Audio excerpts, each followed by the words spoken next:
Bismillahirrahmanirrahim. Assalamualaikum warahmatullahi wabarakatuh. Halo salih-salihah level 3, bagaimana kabar kalian hari ini? Semoga semua dalam keadaan baik dan sehat ya. Berjumpa lagi dengan Ustazah Darin dalam pembelajaran PAI. Untuk hari ini kita akan membahas tentang materi yang baru, bukan lagi tentang sholat. Kita akan membahas tentang masa balik. Apa itu masa balik? Nah, untuk detailnya apa yang dipelajari hari ini, simak video dengan teliti dan perhatikan. Selamat menyaksikan. Memasuki masa balik. Mupel PAI kelas 3. KD mengidentifikasi ciri-ciri balik. Memahami tanggung jawab seorang muslim setelah balik.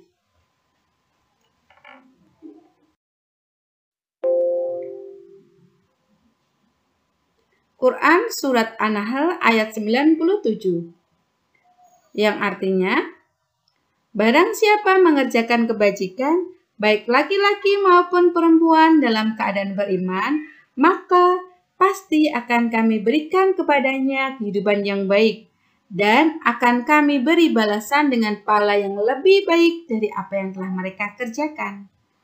Dari ayat ini kita mengetahui dua hal. Yang pertama, Allah menciptakan laki-laki dan perempuan. Yang kedua, Allah akan memberikan ganjaran berupa pahala bagi setiap hambanya yang melakukan kebaikan dan yang pastinya beriman kepada Allah.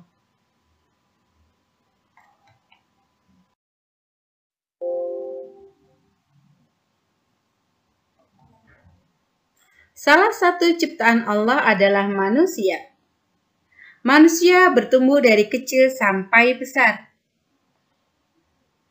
Siklus kehidupan manusia dimulai saat bayi dalam kandungan, dilahirkan, kemudian semakin tumbuh kembang jadi anak-anak, semakin berkembang, semakin bertumbuh menjadi dewasa, tua, dan akhirnya meninggal.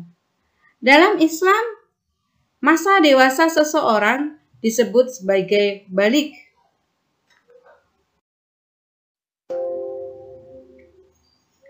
Balik.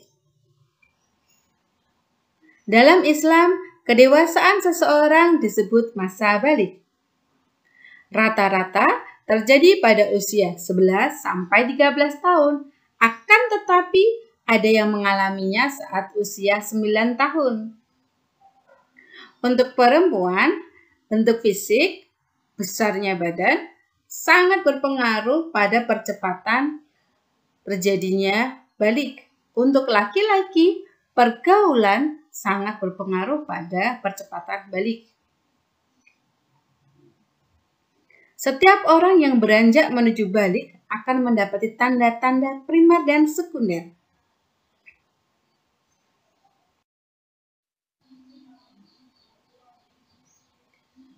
Nah, gejala primer atau tanda primer pada laki-laki dan perempuan berbeda. Untuk laki-laki, tandanya adalah matangnya sel sperma yang ditandai dengan adanya mimpi basah.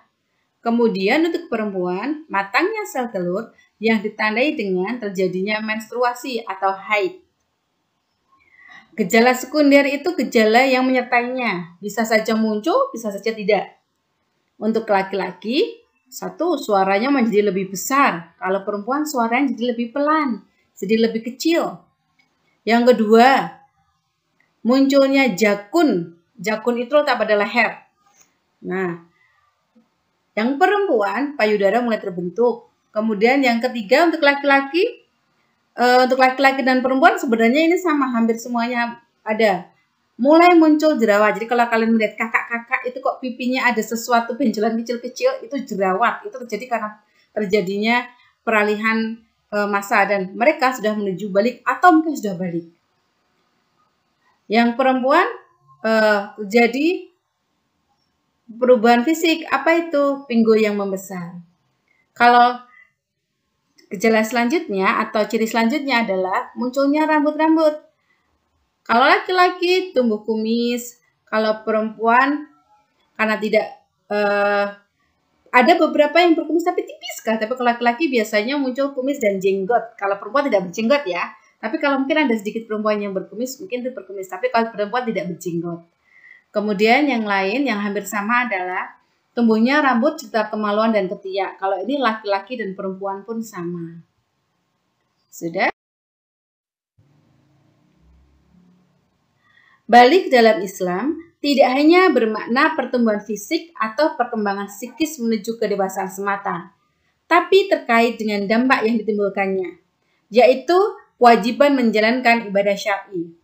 Ketika tanda-tanda balik telah nampak dalam seorang gadis atau pria, maka dengan sendirinya konsekuensi hukum syar'i itu hukum agama Islam, sudah menjadi tanggung jawab pribadi.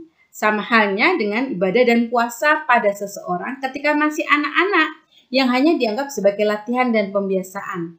Maka ketika balik tiba, ketika sudah menstruasi atau haid bagi perempuan atau ketika sudah mimpi basah buat laki-laki, hukum ibadah tersebut menjadi tanggung jawab pribadi, menjadi wajib sholat 5 waktu, wajib puasa. Apa yang harus dilakukan ketika seseorang sudah balik? Ya, kita lihat. Yang pertama, mempercayai orang tua dan guru. Karena biasanya kalau sudah balik itu, pengen sendiri, apa-apa bisa sendiri, sudah besar kok. Nah, kalau sudah seperti itu, yang kedua harus apa? Berani bercerita dan curhat kepada orang tua dan guru. Misalnya nih, aku sudah haid, aku sudah menstruasi, harus berani bilang sama orang tuanya. Tidak boleh nangis, tidak boleh sembunyi, harus jujur kepada orang tua, ceritakan apa yang terjadi. Begitu pula dengan laki-laki, ketika sudah merasa terjadi mimpi basah, tanyakan pada orang tua, itu apa atau itu bagaimana. Jadi jangan takut, jangan khawatir. Yang ketiga, karena yang namanya balik berarti menuju dewasa, sudah mau besar, sudah besar. Maka yang dilakukan adalah belajar keterampilan hidup. Yang keempat, memperhatikan dan menerapkan adab. Karena kita berada di sekolah Islam, di SD-nya sudah mengajarkan Islam, sudah diajarkan tentang adab, tentang bagaimana cara bergaul dengan orang tua, dengan sekolahnya, dengan gurunya, dengan teman-temannya, dengan masyarakat luar. Itu harus kita praktekkan. Jadi cuma dipelajari saja, tidak harus dipraktekkan kepada orang lain. Dan ini yang paling penting, karena kita sebagai manusia diciptakan untuk beribadah. Maka yang kelima adalah melaksanakan ibadah wajib, karena sudah dikenai pahala dan dosa sendiri. 2 ibadah wajib, yaitu 1 sholat fardu, sholat 5 waktu. Yang kedua adalah puasa ketika di bulan Ramadan. Yang keenam, menutup aurat laki-laki dari perut sampai lutut. Perutnya itu berarti dari pusar ya, dari pusar sampai lutut. Aurat perempuan seluruh tubuh kecuali muka dan telapak tangan. Yang ketujuh, bertanggung jawab atas perbuatan yang dilakukan. Alhamdulillah, sudah selesai untuk pembelajaran hari ini. Terima kasih. Alhamdulillah, materi hari ini sudah selesai. Semoga apa yang sudah sampaikan hari ini semakin membuka wawasan kita, membuka wawasan kalian tentang masa balik. Selamat melaksanakan kegiatan selanjutnya. Sampai berjumpa lagi dalam kegiatan selanjutnya. Barakallahu fikum. Assalamualaikum warahmatullahi wabarakatuh.